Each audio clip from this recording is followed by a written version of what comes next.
সোফায় বসে অন্যমনস্ক হয়ে কি যেন ভাবছিল দীপ্তেশ। নীলিমার তৃতীয়বারের ডাকে সম্বিত ফিরল দীপ্তেশের। দীপ্তেশ নীলিমার দিকে তাকাতেই নীলিমা বলে ওঠে, এই নিয়ে 3বার ডাকলাম, কি ভাবছো বলো তো? দীপ্তেশ নীলিমার দিকে তাকিয়ে বলল, আচ্ছা নীলিমা, পর্ণা যেন অষ্টমঙ্গলায় কবে আসছে? সামনের সোমবার, তাই না? আজ 5 দিন হলো দীপ্তেশ আর নীলিমার একমাত্র মেয়ে পর্ণার বিয়ে হয়েছে। আত্মীয় স্বজন 2-1জন যারা ছিল তারা আজ সকালেই চলে গেছে। কেউ দেখলে বলবেই না 5 দিন আগে এই বাড়িটাতে হই হুল্লোড়ে মেতেছিল। দীপ্তেশের এমন কথায় নীলিমা বলে, কতবার বলবো বলো তো? এই তো সকালেই বললাম। হ্যাঁ ঠিক, কেন জানি না সব ভুলে যাচ্ছি, কিছুই ভালো লাগছে না। পর্ণা যে বাড়িতে নেই এটা মানতেই পারছি না। নীলিমা দীর্ঘ নিঃশ্বাস ফেলে দীপ্তেশের কথায়, বলে, এটাই মেয়েদের জীবন। যে বাড়ি যে ঘর তা নিজের ছিল, সেটার উপর তার আর অধিকার থাকে না, এক অলিখিত নিয়মে। নীলিমার কথা শুনে দীপ্তেশ ভ্রু কুঁচকে জিজ্ঞেস করলো, কি কি কি বললে নীলিমা? অধিকার থাকবে না মানে? আমার বাড়ি মানে পর্ণা নিজের বাড়ি, সব সময় ওর অধিকার। কে ওকে আটকাবে শুনি? আমি বলেই দিয়েছি, যখন মন খারাপ করবে তখনই চলে আসবে। নীলিমা হাসতে থাকে, হাসতে হাসতেই বলে, ঠিকই তো, আমি তো ভুলেই গিয়েছিলাম যে এই মানুষটা কি সব ভুলভাল কথা বলছে। তারপর মনে পড়ল, তুমি তো আজ পর্ণার বাবা।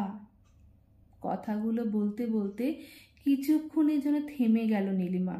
কথার সুর পাল্টে বিষণ্ণ ভরা মুখে নীলিমা বলল, 28 বছর আগের কথা মনে আছে তোমার? সবে 2 মাস বিয়ে হয়েছে আমার। বাবার জন্য ভীষণ মন খারাপ করছিল। হঠাৎ করে টেলিফোনটা বেজে উঠল। ফোন তুলতেই বাবার গলা। বাবা বলল, একবার আসবি মা?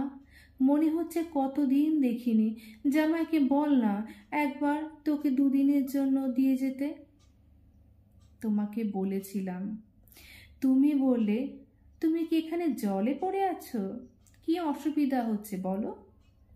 এই তো কদিন আগে ঘুরে এলে।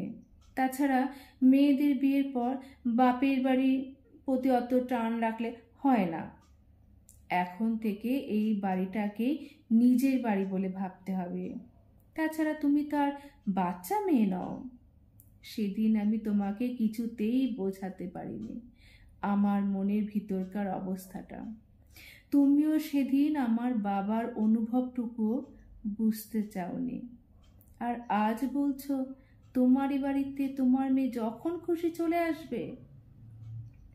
দীপ্তেশ নীলিমার দিকে হাঁ করে তাকিয়ে আছে। চোখ দুটো ছলছল করে উঠল দীপ্তেশের। নীলিমার হাতটা ধরে বলে, একটু বসবে আমার পাশে? মনে হচ্ছে পর্ণাকে কতদিন যেন দেখিনি। নীলিমা, মেয়েদের বিয়ের পর বুঝি নিজের মেয়ে আর নিজের থাকে না? সেদিন বুঝতে পারিনি, বিশ্বাস করো আমি আজ বুঝতে পারছি।